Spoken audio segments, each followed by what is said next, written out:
बिस्मिल्लाहिर्रहमानिर्रहीम। अस्सलाम वालेकुम नाज़रीन, आप देख रहे हैं प्रोग्राम अंदर की बात फयाज़ राजा के साथ और आप देखते हैं मुझे मेरे यूट्यूब चैनल और फेसबुक पेज के ऊपर। दोस्तों, जनरल रानी का किस्सा हामिद मीर साहब ने शुरू किया था, लेकिन अब इस अधूरे किस्से को मुकम्मल पूरा पाकिस्तान करेगा। हामिद मीर साहब के मुताबिक जनरल रानी जब मुल्क की सलामती के हवाले से ख़तरा बन गई तो उसे घर में नज़रबंद कर दिया गया। लेकिन जब हामिद मीर साहब ने पाक फ़ौज को गालियाँ निकाली हैं तो उन्हें बंद नहीं किया गया, बल्कि जियो टीवी ने उनका प्रोग्राम बंद कर दिया है। दोस्तों, जनरल रानी की मौत कैसे हुई और हामिद मीर साहब को जियो में नौकरी कैसे मिली थी, ये एक दो बड़े राज हैं अहम तरीन। पहले राज के हवाले से तो पाकिस्तानी इदारों को खोजना होगा कि जनरल रानी की मौत कैसे हुई थी। दूसरे राज के ऊपर से पर्दा हम उठाने की कोशिश करते हैं। दोस्तों, जनरल रानी की मौत 2002 में हुई और हामिद मीर साहब को जो नौकरी मिली जियो के अंदर वो भी 2002 में हुई। फ़र्क सिर्फ था एक माह का। जनरल रानी की मौत जुलाई 2002 में हुई और हामिद मीर साहब ने अगस्त 2002 में जियो में अपने एक प्रोग्राम कैपिटल टॉक का आगाज़ किया। नौकरी शायद उससे पहले मिल गई हो, लेकिन बहरहाल दोनों ये वाक़यात जो हैं वो आपस में कुछ जुड़े हुए से लगते हैं। यानी 2002 में जनरल रानी इस दुनिया से चली गई, लेकिन हामिद मीर जो है वो 2002 में उनको इलेक्ट्रॉनिक मीडिया की जो दुनिया है उसमें उनको जगह मिली। अच्छा, अब जनरल रानी के ऊपर ये इल्ज़ाम था कि वो फ़ौजी जर्नैल जनरल यहिया को इस्तेमाल करती थी, और या फिर कुछ लोग कहते हैं जनरल यहिया उन्हें इस्तेमाल करते थे। इल्ज़ामात हैं, साबित नहीं हो सके, लेकिन बहरहाल लोग ये कहते हैं कि जनरल रानी जो है वो इसके बदले में, बल्कि जनरल रानी ने खुद ये कहा जब उससे कुछ लोगों ने बात की, जिन किताबों का हवाला हामिद मीर ने भी दिया, तो वो ये उन किताबों में ये लिखा हुआ है जनरल रानी के बकौल। एस एम ज़फ़र साहब की जो किताब है मेरे मशहूर मुकदमे, और उम्र रवां के नाम से जो फ़रीद प्राचा साहब की किताब है, और दीगर जो मैंने देखा जो राव रशीद साहब की किताब है, उन किताबों में ये जिक्र है और कि जनरल रानी जो है वो काम निकलवाया करती थी और लोगों को जनरल रानी नौकरियां भी दिलवाया करती थी। यानी जनरल रानी और जनरल यहिया अगर करीब थे तो जनरल रानी जो है वो जनरल यहिया से गरीब लोगों के लिए बकौल उसके नौकरियां जो है वो दिलवाया करती थी उनकी सिफारिश करके। लेकिन जहां मामला बड़ा अजीब है कि हामिद मीर साहब अगर जनरल मुशर्रफ के करीब थे तो उन्होंने किसी को नौकरी नहीं दिलवाई, बल्कि उन्होंने उसी दौरान खुद नौकरी हासिल कर ली। ये एक बड़ी अजीबो-गरीब सी बात है। अच्छा, हामिद मीर के कालम इस बात के सबूत हैं। मैं कोई अस्तगफिरुल्लाह इल्ज़ाम तराशी नहीं कर रहा। यकीनन कई हमारे साफ़ी दोस्त भी इस बात के ऊपर, मुझे पता है कि वो नाराज़ भी होते होंगे और अभी यहाँ पे कमेंट बॉक्स में आके कुछ लोग गालियाँ भी निकालेंगे मुस्लिम लीग नवाज़ के। लेकिन क्या करें, ये कालम सारे सबूत हैं हमारे पास, चारों तरफ लाइब्रेरी में पड़े हुए हैं कि हामिद मीर साहब जो है वो कालम लिखते थे जनरल मुशर्रफ के हक़ में, और कालम लिखते लिखते लिखते 3 बरस तक अचानक उन्हें फिर जियो में नौकरी मिल जाती। हालांकि बेशुमार लोग जो हैं वो इलेक्ट्रॉनिक मीडिया में तजर्बा रखने वाले वो उस वक्त मौजूद थे। इवन जो है वो तलत हुसैन साहब भी पीटीवी में जॉब कर रहे थे, जो कि वो भी मुशर्रफ साहब के बड़े करीब थे। लेकिन बहरहाल हामिद मीर साहब को जो है वो नौकरी मिल जाती है जियो में। अच्छा, फिर एक सवाल और भी है कि जनरल रानी का ये दावा था कि उसके पास एक खुफिया कैसेट है। ये बड़ा अहम मामला है।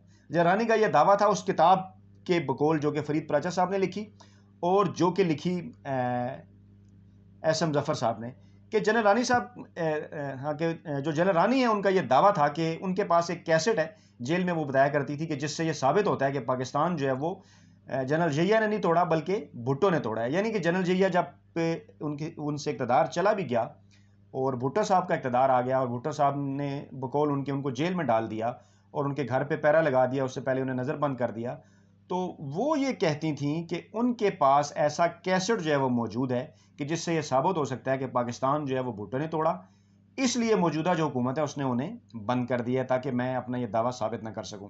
अच्छा, दूसरी जानिब हामिद मीर साहब का यह दावा है कि उनके पास लोगों के घरों के अंदर की कहानियाँ हैं, मतलब उनके पास लोगों के घरों के अंदर की बातें हैं कि किसकी बीवी ने किसको क्यों गोली मारी। अब दोनों के आप देख लें, मतलब एक जनरल रानी का कैरेक्टर है, एक हामिद मीर साहब का कैरेक्टर है, कंपैरिजन साथ साथ करते जाइएगा। अच्छा, जनरल रानी का जो कैरेक्टर था, कैरेक्टर ये मैं किसी नेगेटिव वर्ड में यूज़ नहीं कर रहा, कैरेक्टर मतलब किरदार, यानी कि जैसे होता है ना किसी फिल्म में कोई कैरेक्टर है या नावल में कैरेक्टर है।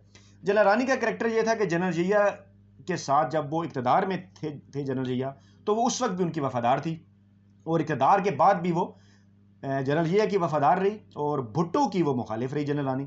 अच्छा, दूसरी तरफ मामला बड़ा अजीब है कि हामिद मीर साहब जब तक वो जर्नैल ताकतवर था 2005 तक जनरल मुशर्रफ, और जब तक वो ताकतवर हुक्मरान था हामिद मीर साहब उसकी हमायत में कालम लिखते रहे, और जब 2005 के बाद वो जर्नैल कमज़ोर होना शुरू हो गया तो फिर हामिद मीर साहब उसके खिलाफ हो गए। अब ये फैसला आप खुद ही कर लें, जनरल रानी कहाँ खड़ी थी और हामिद मीर साहब कहाँ खड़े थे। अच्छा, अब सवाल ये पैदा होता है कि जनरल रानी के पास जो खुफिया कैसेट थी अब वो कहाँ है और उसमें क्या राज दफन थे। मतलब ये एक बड़ी बात है कि उसमें सिर्फ वही राज था कि वो खुफिया कैसेट जो उनके पास मौजूद थी, उसमें यही राज था कि क्या पाकिस्तान किसने तोड़ा और किस किस्म की बातें, या बाकी भी कोई राज थे वो क्या हुए। और दूसरा सवाल पर यह भी पैदा होता है कि हामिद मीर के पास जो खुफिया मालूमात हैं, जिसका दावा उन्होंने प्रेस क्लब के बायस अपनी तकरीर में किया, अगर उनका चैनल उनको ऑन एयर नहीं करना चाहता, उन मालूमात को वो नहीं कर सकते, वो कहते हैं पाबंदियाँ हैं, तो वो उसे सोशल मीडिया पर आवाम के सामने शेयर कर सकते हैं। बिल्कुल उनके पास ऑप्शन था, क्योंकि यूट्यूब, फेसबुक, ट्विटर के ऊपर वो शेयर कर सकते हैं। अभी तक हुकूमत रेगुलेट करने की कोशिश कर रही है, लेकिन यही हमारे साफ़ी दोस्त हजरात जो हैं उसके ऊपर उसको रेगुलेट नहीं करने देना चाहते। खैर बहरहाल, मगर यहाँ पर सवाल एक और भी पैदा होता है कि जब उनके के पास, मतलब जब जो है वो जो इस वक्त उनको जो है वो काम करने से रोक दिया गया है, तो इस वक्त उनको ये चाहिए कि वो आवाम को उन हकाइक से आगाह करें। अगर टीवी चैनल पर उन्हें काम करने से रोक दिया गया है ना, मतलब फ़िलहाल उनको कहा गया कि आप आराम ना करें, आप छुट्टियों पे चले जाएं, और लेकिन उनके पास वो आवाम को जो है वो हकाइक से आगाह करने का मौका है। अब जनरल रानी देखें, उस वक्त वो जेल में भी सबको कह रही थी और बाकी सबको ये कह रही थी कि मैं अगर बाहर निकलूँ तो मैं ये सबको बता दूंगी, और उसके बाद फिर शायद उसने कोई डील कर ली और उसने नहीं बताया। ये इल्ज़ाम लगता है, हामिद मीर साहब ने कॉलम में भी लिखा। तो दूसरी जानब हामिद मीर साहब जब अब उनके से नौकरी भी चली गई, अब वो बता भी सकते हैं, तो अब वो सोशल मीडिया पर माफिया क्यों मांगना शुरू हो गए। मतलब मैं ये नहीं कह रहा कि उन्होंने कोई डील कर ली है, मतलब मैं ये पूछ रहा हूँ कि जनरल रानी पे उन्होंने ये इल्ज़ाम लगाया था कि जनरल रानी ने जो है वो डील कर ली थी, शायद बाद में उन किताबों के ज़रिए या उनको रेफरेंस दे गए अपने कालम में, कि कोई फिर पता नहीं चला। फिर आखिर में उन्होंने जनरल रानी के ऊपर एक तंज भी किया था। तो वो जनरल रानी ने तो ये कर लिया था, तो हामिद मीर साहब जो है वो अब उसकी माफ़ी मांग रहे हैं या तोजी पेश कर रहे हैं, ये भी एक मामला बिल्कुल समझ नहीं आ रहा। अच्छा, सवाल ये है कि क्या जनरल रानी ने एक सियासतदान जुल्फी भुट्टो से माफ़ी मांग ली थी? उस वक्त को तारीख में नज़र तो नहीं आता, शायद बाद में मांग ली हो, लेकिन उसका जवाब हमें यह मिलता है कि हामिद मीर साहब अब जो है फ़ौजी जर्नैलों से माफ़ियाँ मांग रहे हैं, और वो कह रहे हैं कि मैंने तो कोई ऐसी बात की नहीं है। अच्छा, लेकिन इसमें एक और भी बड़ी अहम तरीन बात है जो हम हामिद मीर साहब की खिदमत में और उन दीगर साफ़ियों की खिदमत में पेश करना चाहते हैं, कि हामिद मीर साहब, माफ़ी अगर आपने मांगनी है तो माफ़ी आपको अपने ज़मीर से मांगनी है। माफ़ी आपको अपने उस कलम से मांगनी है जो कलम आपने बेचा 3 बरसों तक, सैकड़ों कॉलम उसका सबूत है। क्या कहूँ, बार बार उसका जिक्र करना पड़ता है क्योंकि तारीखी दस्तावेज़ हैं। अच्छा, माफ़ी अगर आपने मांगनी है तो अपने ख़ानदान से, अपने बीवी बच्चों से मांगनी है, कि आपके जहन में तो यकीनन यही होगा कि आप जो है वो ज़्यादा से ज़्यादा ज़िंदगी में आगे बढ़ें, ज़्यादा से ज़्यादा आप पैसे कमाएं और अपने ख़ानदान वालों का, अपनी फैमिली का आप ज़्यादा से ज़्यादा ख्याल रख सकें। लेकिन क्या आपको उसमें इस हद तक आगे जाने की ज़रूरत थी कि उसमें आप जो है वो इस्तेमाल होना शुरू हो जाएं, एक फ़ौजी जर्नैल के कहने के ऊपर कॉलम लिखना शुरू कर दें, एक फ़ौजी जर्नैल जो कि उस वक्त पाकिस्तान में बकौल आजकल आप कहते हैं कि आइन तोड़ के आया था। ये बड़ी डिबेट वाली बात है, हम इसके ऊपर कोई और भी जो है वो एक मौक़िफ़ रख सकते हैं, लेकिन बहरहाल पाकिस्तान में हम गैर आइनी सारी हुकूमतों के ख़िलाफ़ हैं। लेकिन उस वक्त आप कहते थे कि वो बिल्कुल ठीक हैं, और आज आप ये बात करते हैं कि आइन तोड़ के आए हैं।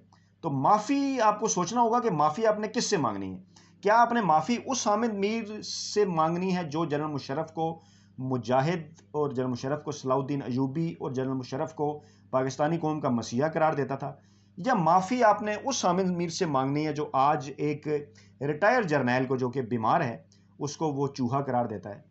तो ये मामला बड़ा कन्फ्यूजिंग हो गया हामिद मीर साहब, और फिर कुछ कन्फ्यूजन इसके अंदर मजीद भी है, कुछ इंडिया के हवाले से भी, कि जनरल रानी के मुतल्लिक आपने ये जिक्र किया कि उनकी एक बेटी जो है वो भारत के अंदर किसी साहब से उनकी शादी हुई है या वो ब्याही हुई है। आपने कोई किताब का हवाला भी दिया, आपने तंज किया उनके ऊपर कि जनरल रानी की बेटी, आपने कहा कि जनरल रानी देखें, मतलब फ़ौजी जर्नैलों के कितने करीब थी, और जनरल रानी फ़ौजी जर्नैलों से मुराद जनरल जिया, कि जनरल जिया के कितने करीब थी, और उसकी बेटी देखें इंडिया में उसने जो है वो शादी कर ली है किसी हिंदू या सिख के साथ, बहरहाल।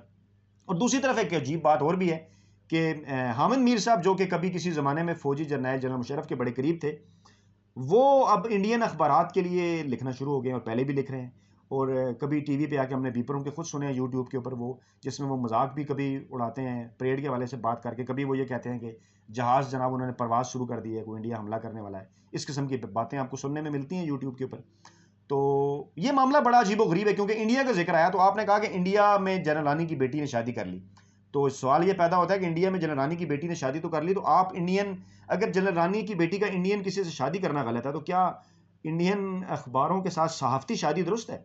ये भी तो शादी हुई ना, मतलब मैरिज ऑफ कन्वीनियंस हुई, कि आपको यहाँ पर अब अगर आपके ऊपर कोई पाबंदी लगी है तो आपने इंडियन वेबसाइट्स के लिए लिखना शुरू कर दिया है।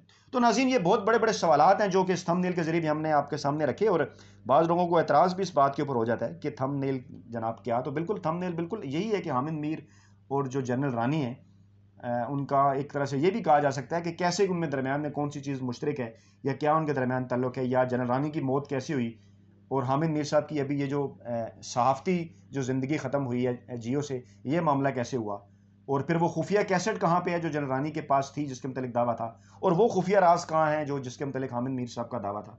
मतलब ये मामला क्योंकि इस किस्म का है, तो मैंने कहा कि ये सारी चीज़ें ज़रा एक कंपैरेटिव एनालिसिस करके जो है वो आपके सामने रखा जाएगा। उम्मीद है कि जहाँ लोग गालियाँ देंगे, मुझे पता है कुछ लोग हैं मखसूस, वहाँ पर यकीनन जो हमारे चाहने वाले हैं, जो इस किस्म की चीज़ें सुनना चाहते हैं, जो कि सच और हक के साथ हैं, जो कि चाहते हैं कि पाकिस्तान में जमहूरियत परवान चढ़े, जो कि चाहते हैं कि पाकिस्तान में मुंतखब हुकूमत अपनी मुद्दत पूरी करे, जो कि ये चाहते हैं कि पाकिस्तान में हर इदारा अपना आइनी और कानूनी काम करे, और इस किस्म के लोग हामिद मीर जैसे जो हैं वो कभी भी इदारों को ये दावत ना दें कि आएँ और वो पाकिस्तान में मुंतखब हुकूमत को गिराएँ। ऐसे लोग जो हैं यकीनन हमें फ़ीडबैक भी देंगे, हमें कमेंट भी करेंगे, और हम हमारे लिए दुआ भी करेंगे। अपना बहुत ख्याल रखिएगा, दुआओं में याद रखिएगा। नई वीडियो के साथ जल्द आपकी खिदमत में हाज़िर होते हैं। अल्लाह हाफ़िज़।